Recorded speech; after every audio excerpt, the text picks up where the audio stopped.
third episode of The Best Minds in Dermatology, a podcast to know more closely the most accomplished minds in the field of dermatology and the stories behind their success. I'm Dr. Anmol, and today I'm in conversation with an extremely eminent personality in the field of dermatology. She has an endless list of awards and accolades to her credit, and I'm truly honored to have had this chance to get to know the stories behind her success. Celebrity dermatologist, author, international speaker and faculty, founder and head at the Skinfinity Aesthetics Skin and Laser Clinic, she does it all. I'm sure all the budding dermatologists tuned in are as starstruck as I am, and we're all looking forward to the conversation. Here's welcoming Dr. Jaishree Sharad on the show.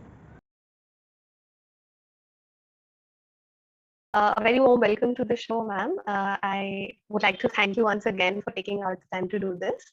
And I'm very excited to have this chat with you today and gain some insights about your journey to becoming such a renowned name in the field of dermatology. Thank you so much. Thank you for having me. So my first question is, ma'am, I want to start from the very beginning. What led you to pick dermatology as a specialty? Everybody asks me this question, but dermatology was not my choice. I became a dermat by chance. I wanted to do pediatrics or some surgical, want to take up some surgical branch. It never happened because in those days, we did not have NEET. We had, whatever university, based on the university, your marks, you got admissions. And I was from Nagpur University, but got married in Mumbai just after my MBBS exams, just before my internship started. And I wanted to be in Mumbai with my husband. And so, my rank automatically went behind because I did not stand a chance in Mumbai University because I was from Nagpur University. And so the struggle began. And then I started doing DNB medicine. And then my mom fell ill. So then I had to leave everything and just rush back to Jamshedpur. Stayed there with her for 3-4 months. She had cerebral palsy and a lot of stuff. So when I came back, I lost my seat. And then they said, okay, we have a dermat seat in Nanavati Hospital. So I said, okay, whatever comes my way. And that's how dermatology happened. So it was not my choice. Destiny in a way. It was destiny. Yeah, it was probably destiny. And I don't regret it. I love it now. I think I started loving it from the time I started, working at Nanavati Hospital in the dermat department. So grateful. So ma'am, what particularly drew you to cosmetology and aesthetics as a subspecialty in dermat? So, in 1996 is when I had joined the Department of Dermatology in Nanavati Hospital. And there, I don't know if you're aware, but Nanavati is one of the first centers in the country which did a lot of dermatosurgery. Dr. Satish Sawant is one of the pioneers, yes, right? And I had the opportunity and the fortune of being with him. He, Dr. Marva, Dr. Vinay Saraf, Dr. Ghala, and of course, Dr. Kalpana Sarangi. They were all, my gurus, so to say. And we had an OPD, a dermat OPD, but we had majorly a lot of dermatosurgery. So from chemical peels to skin tags to warts to acne scars to, vitiligo surgery, hair transplant. This is an ingrowing toenail, nail surgeries. This is what we, really learned. And it sort of really was very interesting because it was also very gratifying. So if you treated a patient of acne and post-acne scars, especially, and got him or her out of that psychological trauma, or you treated a patient of vitiligo who was just not getting married and suddenly, there's a melanocyte transplant, or those days we used to do suction blister graft and, those kind of things and amazing results. And then, the parents would come and they would really thank everybody. And now my daughter's going to get married. So it was very, very gratifying that you could do something for, people in a very beautiful, in a very creative and an artistic way. So it was science with art. And then, of course, I used to go to Sion Hospital in the morning. Dr. J. Rajani was very kind. She allowed me to attend the morning OPDs in Sion from Nanavati. I used to go there. So I learned all my dermat from her. And then, of course, I learned a lot of dermat from Dr. Sawant also, because once I graduated, I joined him and I worked with him for about 4.5 years at his clinic. So, so all of this just, drew me towards dermatosurgery. Now, when I was with Sir, and we did a lot of lasers, he mostly CO2 lasers and stuff like that, a lot of hair transplant. He used to always encourage me to publish papers and to, attend a lot of conferences. So he pushed, and I was also in school, one of the toppers in college, so very academically oriented. And then with that push that I got from him, I started presenting papers, started attending more conferences. And then I realized that there is something called Botox and fillers, which nobody taught in India. It was, I'm talking about that time, between 2000 and 2004. And I couldn't afford, any sort of fellowship or any training program outside. So I kept trying. Every time I wrote to so many doctors. I wrote to Dr. Tina Alster, I wrote to, Dr. David Goldberg. I just kept writing. I said, whenever I get an opportunity, and whatever forms I would Google and see, I would fill them in. And luckily, one fine day in 2004, I got this opportunity. I got a scholarship to do a fellowship in Ramati Body Hospital in Bangkok. And so I told Sir, and because it was a scholarship, it was my first flight abroad. I went and I learned under Dr. Nivat Polnikon and Dr. Achima. Dr. Nivat, again, I became one of his favorites. I used to work with him till 11 p.m. at night, learned all the possible lasers there. And Dr. Villai and Dr. Achima, they taught me fillers and Botox. So did that, came back, started practice. I was practicing even from 2000 because, I needed the money.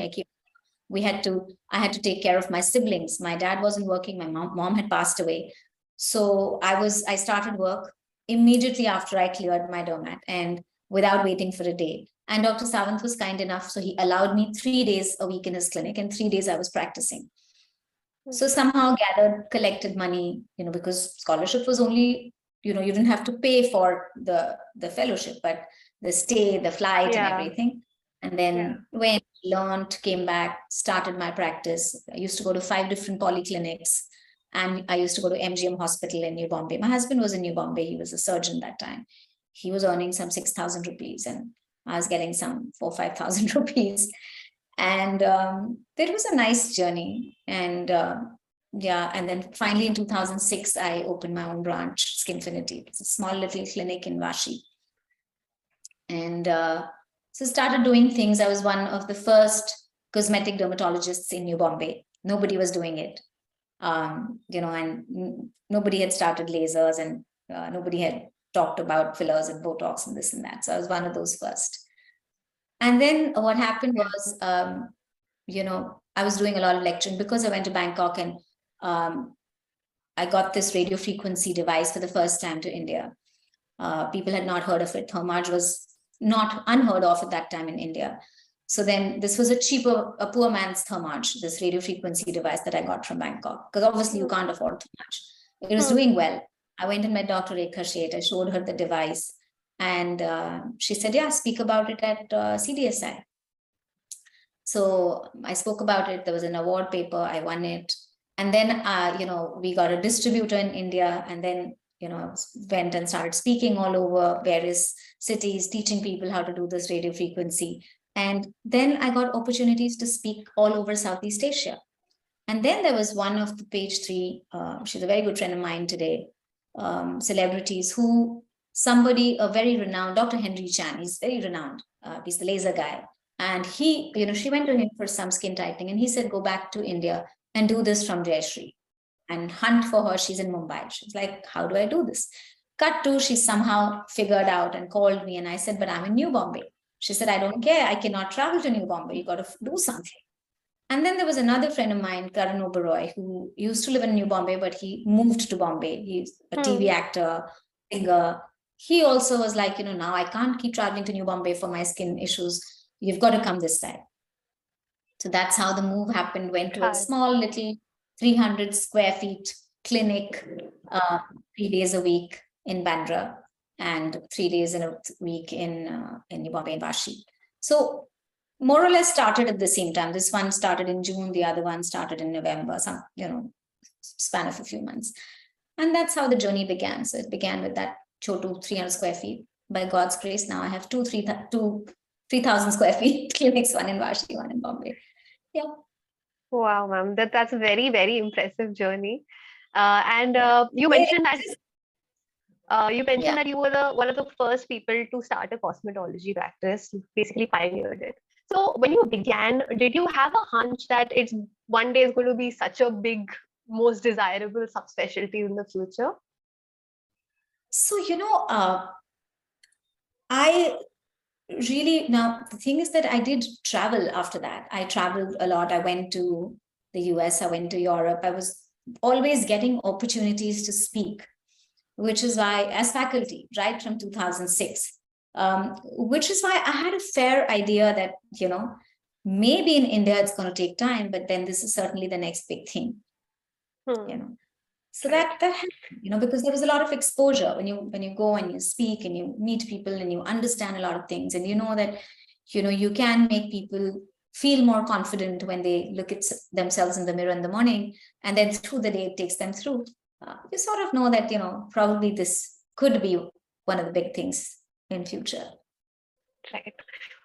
Okay, so ma'am, you mentioned that you did extensive training. I will cut you here. I am not one of the first cosmetologists in India.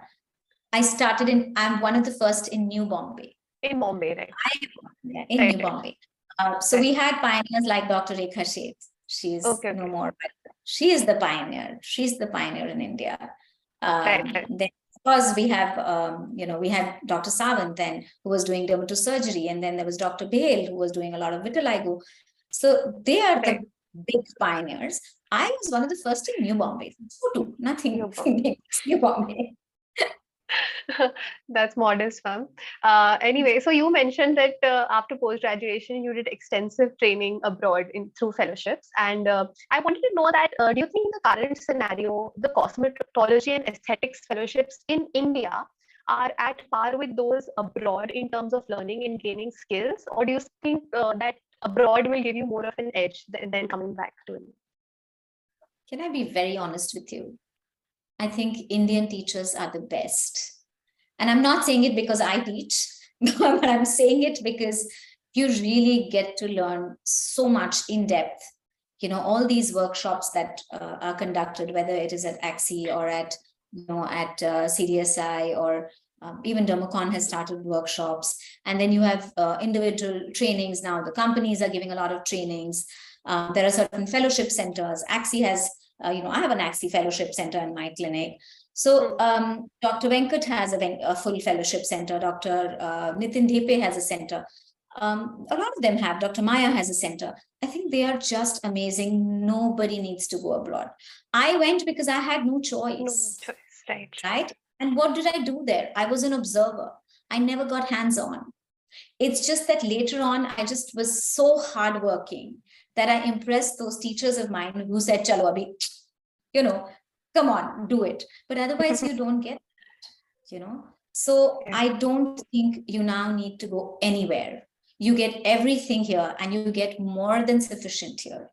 You just have to be dedicated. You have to be out there. You have to make an effort. You have to read, every possible new article on PubMed that's there in whatever, pick one. And, you can be a master of all. You should know lasers, you should know peels, you should know, but see what you are basically really interested in and develop that skill first. But read, attend workshops, attend seminars, attend conferences. Very important. Great, ma'am. Very insightful. So, ma'am, you started your own private clinic, like you said, right after you finished your education. I wanted to know that for dermatologists who want to set up their own private clinic, do you think it's a good idea to start right away after post-graduation, or do you think it's wiser to devote a little bit more time to learning and gaining skills before starting a private setup? No, see, I think I was fortunate. As I told you, Dr. Sawant allowed me to work with him for 3 days in a week. Yeah. So I think you should always do, I needed the money, and so I was practicing 3 days a week. But I think if you can, then you should work with somebody more experienced, somebody more senior, because when you're right after you graduate and you come out, what you learn is very different from what you practice.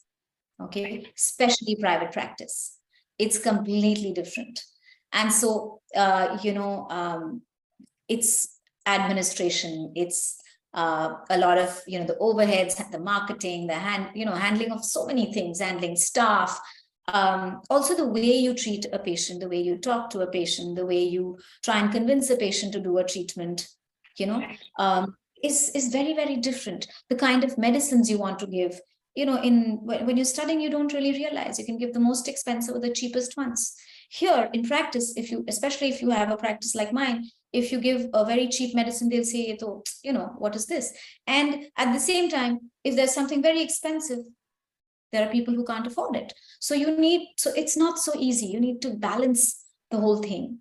And there are a lot of practical tips that you get from seniors. You read about how to do a peel, you attend a workshop, but when you actually see it and see it again and again and again, is when you have, mastered the technique.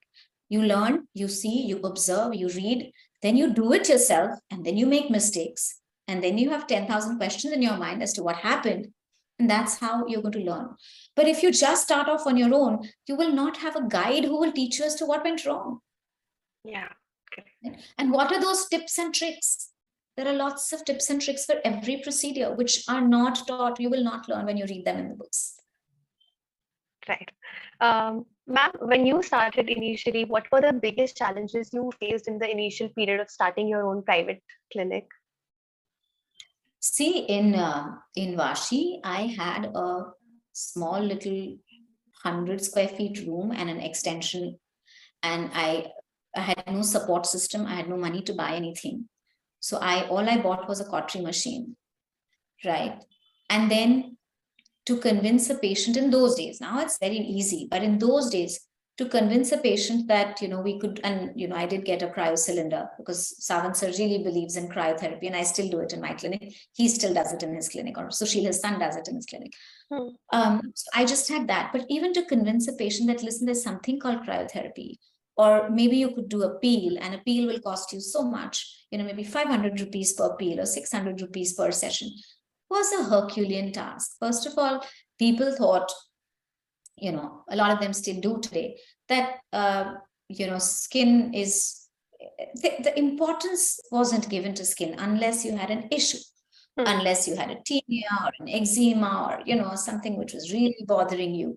And a lot of parents brought their children only because the child became a recluse. Otherwise, till then, acne was normal. So to be able to even convince a parent that, listen, we need some oral medication also here, Right. So those were, so the whole mindset of people was different in those days. Today, it's very different. You people are very fortunate, I must say. And it's because people know everything. They want skincare. In fact, they want 10 layers, and we keep saying, Baba, do 3 layers. Don't do 10 layers. But those days, it was very different because skin was not given that kind of importance, right? So convincing a patient itself was very difficult. Okay, you did have a lot of dermat patients, but cosmetic dermat, Herculean task. Okay, Botox, after learning and coming, I would do 1 or 2 patients in a month.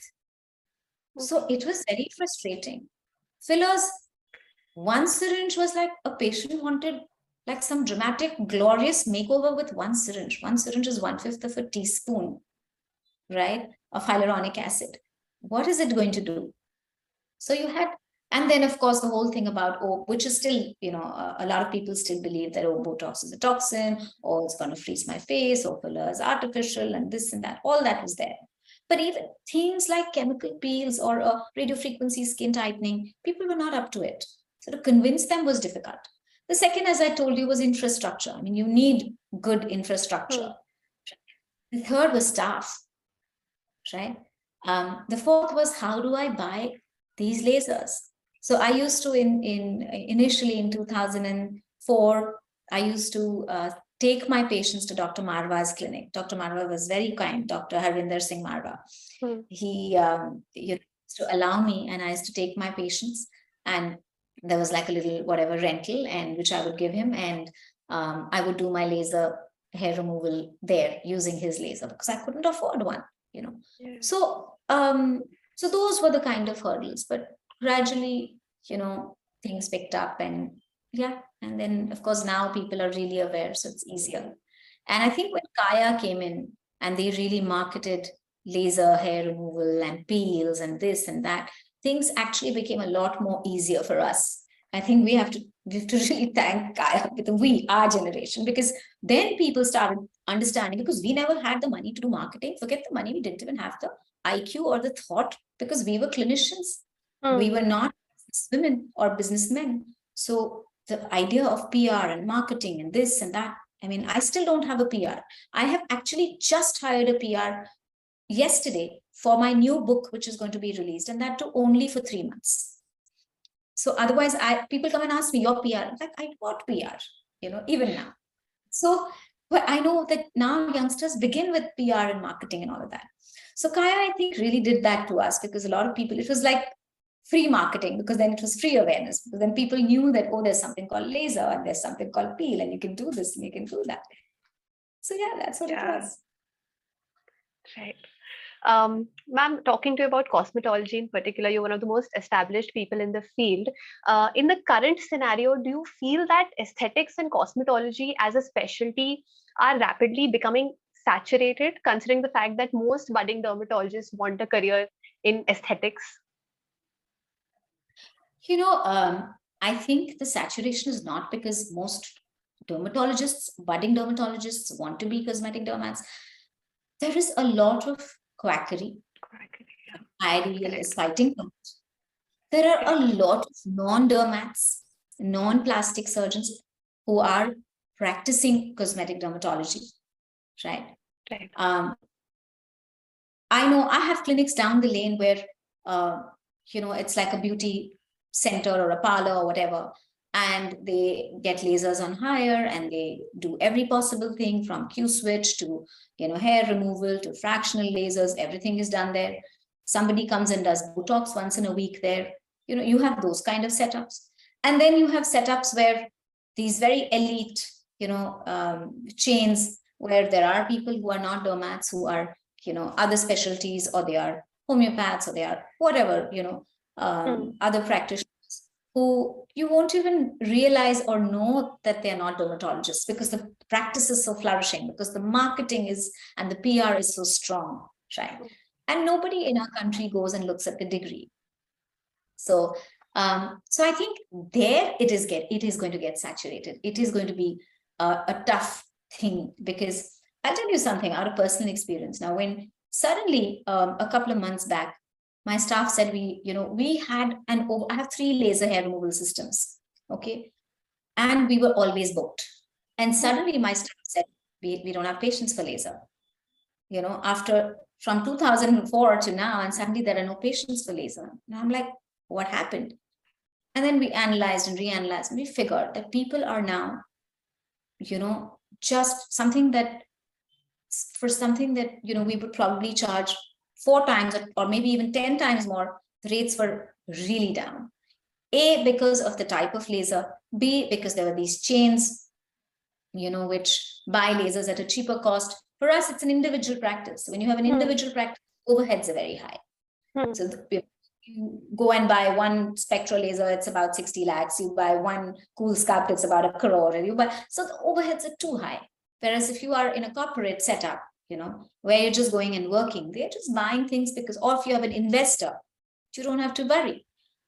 So we saw that, and therefore, all of them will just reduce their rack rates, and then we have to struggle. Number one. Number two, all these new, at-home technologies or at-home services, laser hair removal at home, all of that.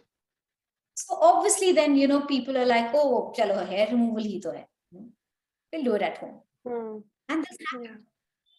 Of course, there were a lot of side effects. Of course, patients came back to us. But our 100% never came back. We still lost 50%. Maybe our 50% came back, but we still lost 50%. And there's a constant struggle. I have somebody who used to be, or still is rather, a patient of mine, but now has a chain, of centers where they're doing hydrofacial and PRP and this and that, and vampire facial and IV drips and everything. And there is no doctor there, right? So I think that's where the saturation is. True, ma'am, very true. So I'm considering the competition for dermatologists who are actually passionate about cosmetology. What, according to you, are some things that they should focus on in order to get an edge over the others? See, we will always have an edge over the others, first of all, because we understand the anatomy and the pathology and the pathophysiology, which the others will never understand. Yeah. Right? So yes, hair removals may happen, but after every 5 hair removals, the 6th one will not respond as well as, the person. Probably we would say, okay, maybe there's a PCOS, or maybe there's, some sort of hormonal imbalance, let's treat that. Or we will know how to handle a complication. Okay. We will know that, oh, this is lichen planus, it needs to be treated before we start doing a Q switch and saying, oh, this is hyperpigmentation, let's do Q switch or a pico. Yeah. So I think it's very important to cash on that and, focus on, never leave your dermatology, focus on dermatology and get those patients, the dermatological indications where you have any hyperpigmentary disorders and stuff, to treat them better. So focus on that. Don't focus on hair removal. It's a workhorse. Hair removal, yes, is a workhorse, but there's no point in focusing on that. Things which others can't do, you do. Nail surgeries, dermatosurgeries, vitiligo surgeries, hair transplants are again getting too saturated. Everybody's doing them. But things which, as I said, all of these. And then, of course, when you're doing your fillers and Botox, do an ethical practice and do a practice where you don't make every face look the same. You don't overfill, you don't sort of, that creates that fear in a person's mind that, oh, we don't want to look so plastic. And I see that most people end up doing that because that's what they've learned. The companies have taught them that, oh, you need to do 15 syringes, or you need to do 64 units on the forehead. No, you don't. Every face is different. Okay, so you analyze the face. You are the artist, you are the sculptor, and you are the scientist, right? So no one can tell you that, oh, at this particular area or this particular code, you must put 2 ml. No, who said so? Somebody may need 0.5 ml, somebody may need 1, somebody may need 1.5.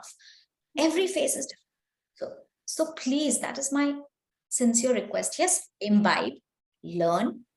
You need to learn. It's easier to understand the face when you learn the codes. But when you go to practice, use your mind.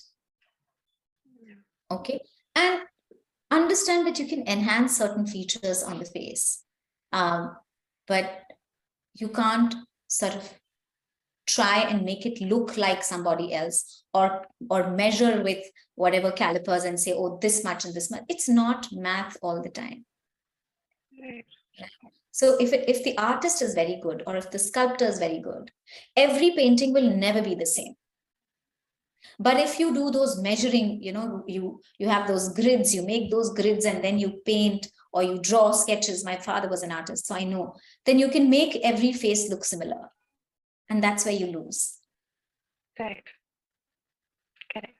So ma'am, you talked about your early on struggles when you started the practice. I wanted to know today, in the current scenario, what are the biggest struggles that you face today as an aesthetic dermatologist?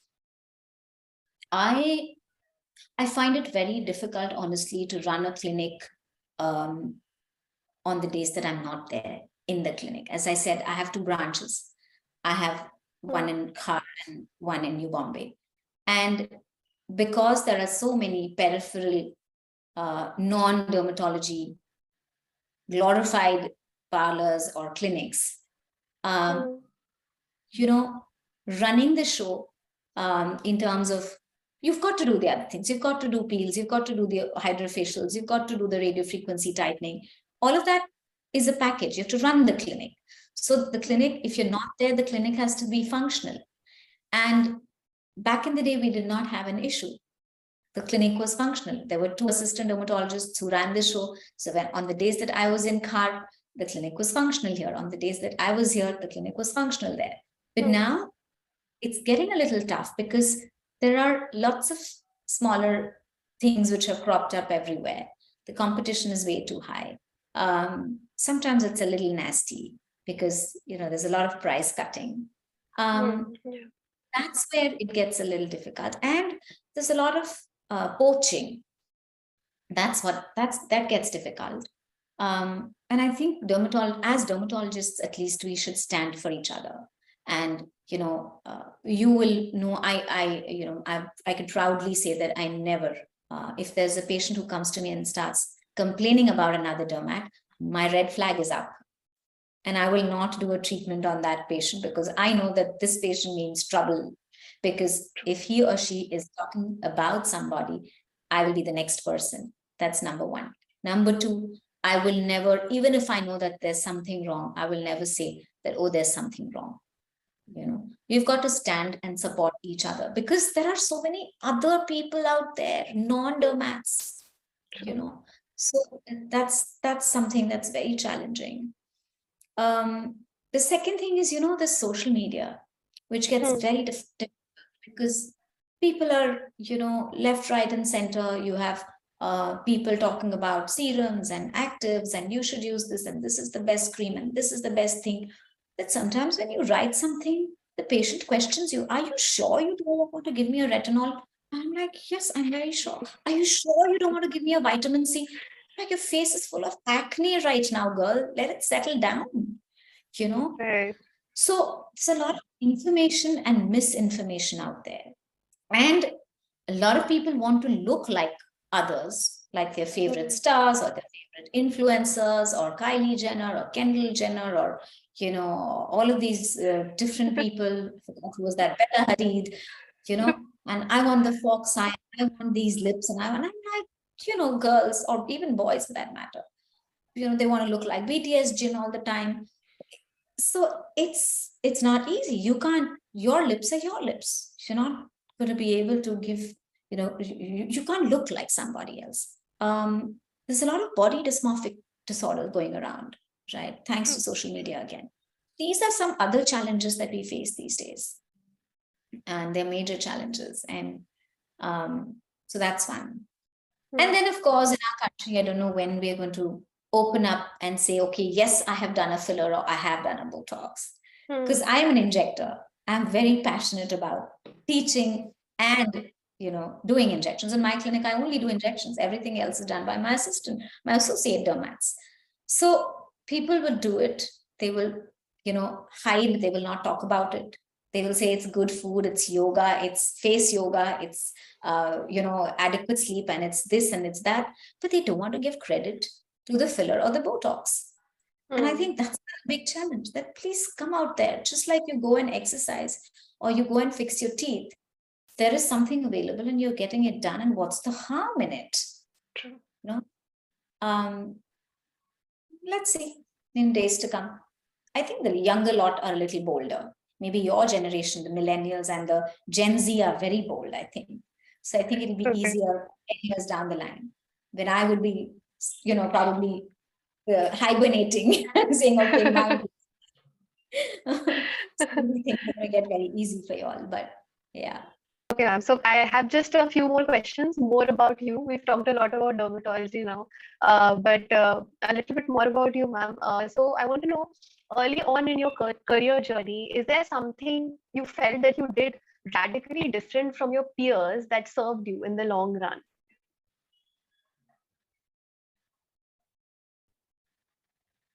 I don't know if I did anything different from the others, but I followed my gut, my instincts, my intuition, my dream. And I, even today, don't make plans for tomorrow. So I never have plans for tomorrow. I work for today. And I work in all honesty and without trying to compete with anybody, but trying to compete with my own self. And I think I really, really, really focused a lot on academics. So being a private practitioner and focusing, on academics, I think was something different. I mean, there were a lot of seniors who did the same. As I said, Dr. Savan did the same, Dr. Rekha did the same, but very few people do that. True. So I learned it from them. So there's nothing different that I did. I just learned it from them and I carried it forward. And I think that made it really different. Because now, see, I don't have a big daddy. I didn't come from a rich background. Suddenly out of the blue, I'm not from Mumbai. I'm from Jamshedpur. Got married in Mumbai, and just as I said, just after my MBBS. So how did I get all the A-listers of Bollywood? Right? It was because of this, this zeal to learn and to speak and to, just keep on giving free papers, submit free papers at all different conferences. And even if there are 5 people in the audience, the chairperson and the moderator are listening to you. And they are big people. That's why they're chairpersons and moderators. And someday they're going to pick you and call you and say, will you be faculty? And that's what happened to me. And when that happened to me, as I told you, this Dr. Henry Chan sent some page 3 personality from Hong Kong. And then similarly, there was another doctor in London who sent, an actor to me, a Mumbai-based popular actor in 2008. And if you're good at your work and if you are thorough with your subject, whether it's anatomy or whatever, coupled with honesty and sincerity, I think you can achieve everything. And so when these two came, and then, it just spread word of mouth. I had really tiny spaces. I mean, if you see them, you wonder, how did you manage and how were these guys coming to you? And so I think that is what, it still keeps me alive. I still love to lecture. I still love to teach. If somebody says, will you leave practice? I'll say, maybe someday I just teach if I can, if I'm capable of. And I think that's my passion. So, yeah. And ma'am, in terms of building your career, is there something you feel that you didn't pay enough attention to or ignored early on and then had to learn the hard way? Yeah, I think, the art of running a business is something I still haven't learned, and I'm quite a failure there. So having reached wherever I am today, I still can't run 2 clinics properly. I'm being very honest with you. I find it very difficult. And I really admire the people who have, franchisees and clinics all over the country and all of that happening. I did not initially. Now, of course, I do.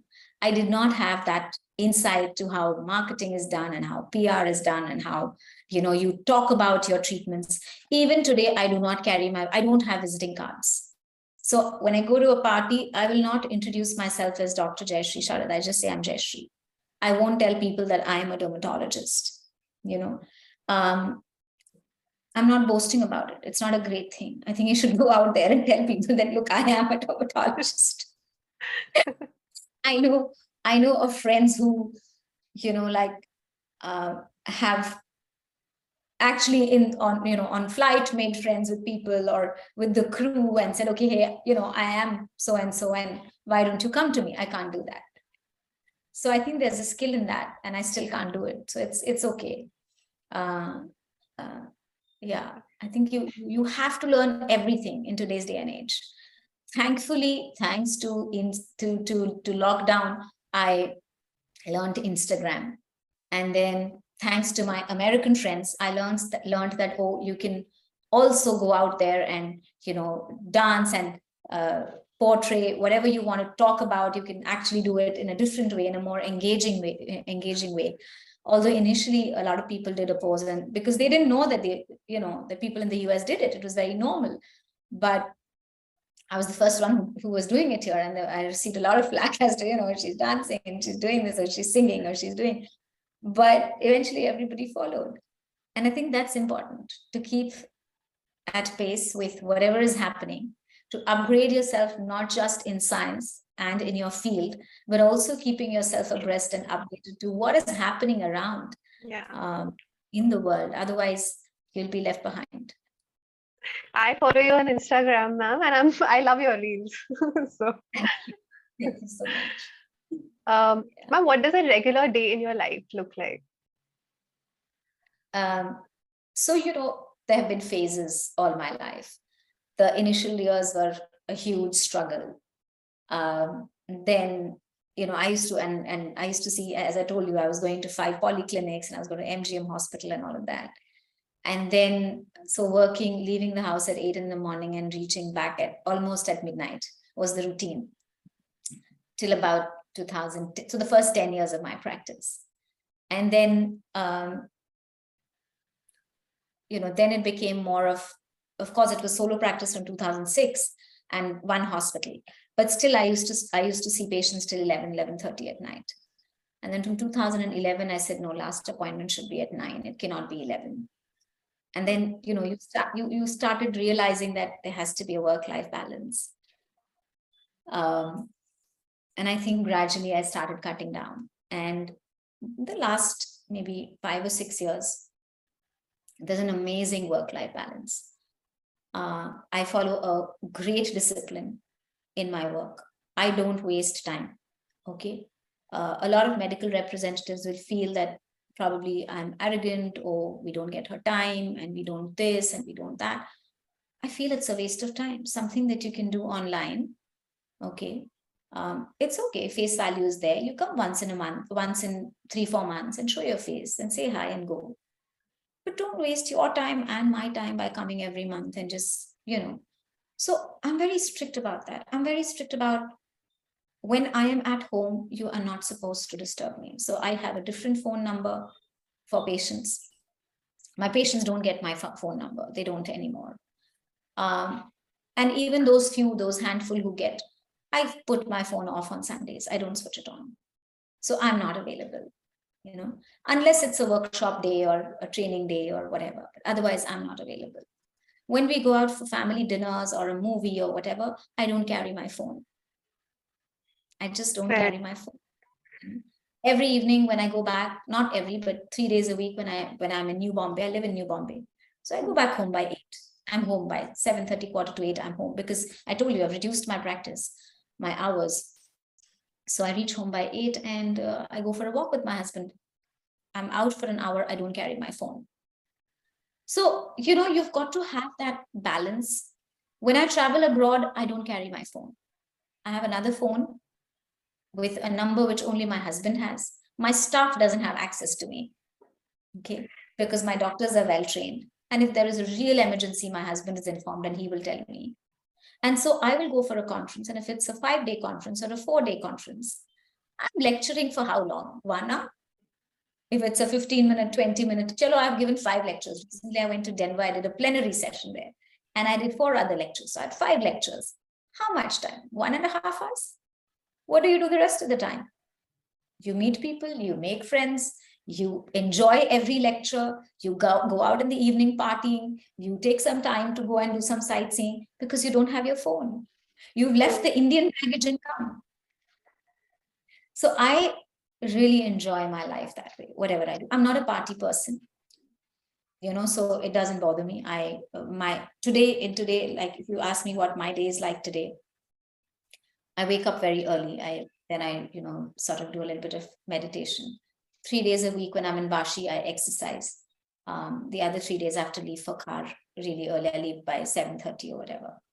And then I start seeing patients at 10. I reach the clinic by 8:45.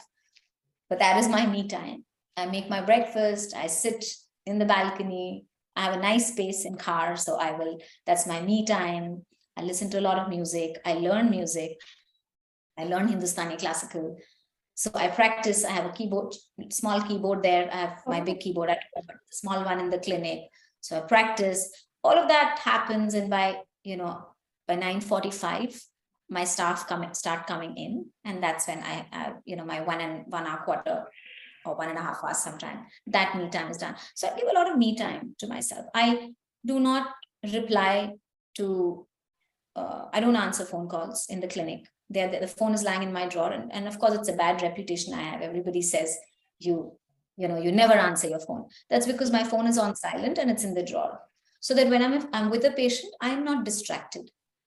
Similarly, when I'm at home, I'm not distracted. When I'm having lunch and I have a little free time, I will look at my phone. And if I think I need to answer or call this person back, I will call the person back. Otherwise, I'll let it be. Similarly, my messages, I don't respond to WhatsApps like at the drop of a hat. I don't do Instagram 24/7. I will do Instagram during my travel time. Probably about 45 minutes every day. That's needed. But I make all my reels on Thursdays. And, when I'm traveling, I sit and chalk out the ideas and how, the flow and creativity and all of that I do. And then I go and shoot when nobody's there in the clinic in the morning. So it's just me and the stand and the cell phone and the light, or you don't need, it's usually daylight. And then I give it to my staff she edits it. By now she knows, so I just send her voice messages, so she edits it. So I have everything slotted. So for example, if somebody has to meet me, you can't message me on my phone and say, oh, my president or my vice president is coming from so-and-so and wants to meet you tomorrow. No, please call the clinic. I'm not arrogant here. Please understand that it's my space. My WhatsApp is my space. You can't eat into it. And I can't give you appointments. I agree. So you may call it whatever, but that's how I am. I completely agree. I love it. Out of the many qualities that you have, which one quality would you say, according to you, has had the most impact on your success? Empathy.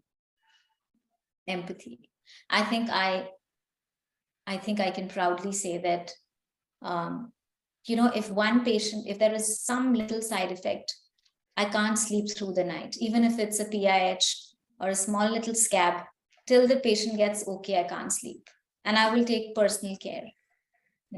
Recently I had this girl who came to me. She was an old patient of mine. And she had a lot of PIH all over her face. And she came and she had somebody else's file. She had another dermatologist's file. So my first instinct was, in my mind, I'm thinking, she's been with me for so long. Why did she go? What mistake did I make that she went to somebody else, right? Anyway, then I looked at her prescription and stuff, and everything was fine, but somehow the PIH was not going. She had done whatever pills, she had done whatever. And so I just asked her, I said, what happened? She said, you were traveling. I was away. I had gone to, so it was a TED talk in September, on 10th of September. Then it was Wayanad, Axi, and then it was Greece, and then Germany, and then Denver. So I wasn't in Mumbai from 8th of September to 12th of October. So she said, I needed you and you were not there. So I said, but I have 2 assistant doctors, 2 in Khar and 1 in Vashi. So she said she wasn't comfortable. So she went to this other person. Now she's come back to me in full faith, giving me only 1.5 months. She's been struggling with her acne and post-acne hyperpigmentation and before September, she wasn't getting my appointment. So she said 3 months went by. I was seeking your appointment and then I came and saw your assistant and then I wasn't happy. And so I went somewhere else and whatever. And now she's giving me 1.5 months and saying my marks have to go because I'm getting married. Okay. So I just took this person as my own child. And I made it a point. I said, every 10 days you have to see me, come what may. And I gave her priority. And she got, almost rid of her PIH with whatever we did for her. And I think that is what people value, that personal touch. That personal touch, which is why I can't do franchises, because I'm so scared that if I do franchises, the personal touch may go. I'm happy. I'm not complaining. I'm happy. Everybody has their own journey and they have their own likes and dislikes. But I think that goes a long way. Yeah, true empathy goes a long way. Ma'am, what according to you is the future of dermatology? Artificial intelligence, AI is taking over big time. Okay. So you have a lot of diagnoses being made, through pictures and images and whatever. So all of that is going to be big. There are some sites, you won't believe it. You can actually type a question. For example, you can say, I have oily skin. What serums do you think? Or you can say, okay, what are the different types of serums? And you will have an entire amazing answer. And it's like, what is this? This is some kind of, encyclopedia. So AI is going to be big. Yeah. Ma'am, my last question is that how can someone who wishes to become an aesthetic dermatologist learn from you and train under you? As I told you, AXI has fellowships, and you can apply through AXI. ISDS, the International Society of Derm Surgery, has fellowships. ISD, the International Society of Dermatology, has fellowships, and they all come. Right now, I have a student who's come from Nebraska. So the American Society of Derm Surgery. So this is also for international students. So I'm a mentor there. So people apply through all these various channels. And, I do take associates for a year. So you can always, if there's a vacancy, you can apply, you can come. As far as other, and I conduct a lot of these workshops at all the different conferences and stuff. So you can come. Personal training, I still do not have, but I might start. I might start something, God willing. Let's see. But if you reach out to me, we will plan something. Yes, ma'am. I would love to learn from you someday. And that were all the questions that I had for you today. And I just want to say that I feel so good after this conversation because I loved your journey, the whole from your beginning to where you've reached. It's so impressive. Plus, I think a lot of your thoughts deeply resonated with me, and I actually gained a lot of beautiful insights, and I feel very enlightened now after this conversation. And I just love your personality, ma'am. Thank you so much for taking out the time for this, ma'am. Thank you so much, Anmol, and I wish you all the best. And just be at it, focus, be honest, be sincere, and never lose hope. Right? And always remember, there'll be so many people trying to pull you down, but you have to believe in yourself and always listen to your inner voice, and don't give the key to your happiness to anybody else. Thank you so much, ma'am.